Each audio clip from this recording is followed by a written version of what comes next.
লাসিথ মালিঙ্গা। তবে এবার মুম্বাই ছেড়ে চলে যেতে চলেছেন লাসিথ মালিঙ্গা। কেন মুম্বাই ছাড়ছেন তিনি? হার্দিক পান্ডিয়ার এমন ব্যবহার ওনাকে মুম্বাই ছেড়ে দিতে বাধ্য করছে, যেটার কারণে হার্দিক পান্ডিয়ার এই ব্যবহারে নীতা আম্বানিও খুশি হননি।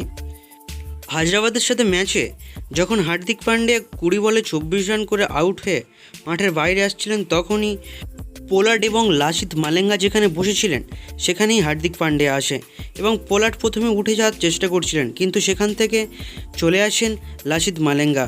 এরপর যখন ম্যাচ শেষ হয় তখন প্রত্যেকটা প্লেয়ারের সাথে যখন প্রত্যেকটা প্লেয়ার হ্যান্ডশেক করছিলেন, তখনই লাসিথ মালিঙ্গা হার্দিক পান্ডিয়াকে জড়িয়ে ধরায় হার্দিক পান্ডিয়া লাসিথ মালিঙ্গাকে ঠেলে দিয়ে এমন একটি ব্যবহার করে যেটা মালিঙ্গাকে অনেক বেশি আঘাত করেছে এবং অনেক সিনিয়র প্লেয়ার হয়ে একজন জুনিয়র প্লেয়ারের থেকে এটা আশা করেননি।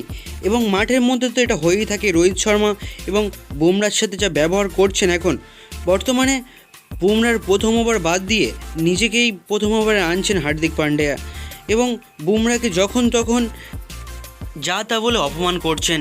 এবং এছাড়া এই যে সাথে যে ম্যাচটি খেলা হলো, প্রায় 15 ওভারের কাছে গিয়েই বুমরাকে বল করতে দিয়েছে, যেখানে বুমরা ভালোই বল করার পরেও তাকে দ্বিতীয়বারেও ফেরত আনেনি।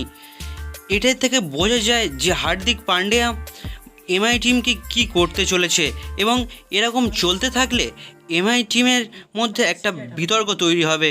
আর হয়তো অনেক প্লেয়ার হার্দিক পান্ডিয়ার এই ব্যবহার না সহ্য করতে পেরে এমআই টিম ছাড়ারও হয়তো সিদ্ধান্ত নিতে পারে, কারণ হার্দিক পান্ডিয়াকে কেউ পছন্দ করছে না এখন।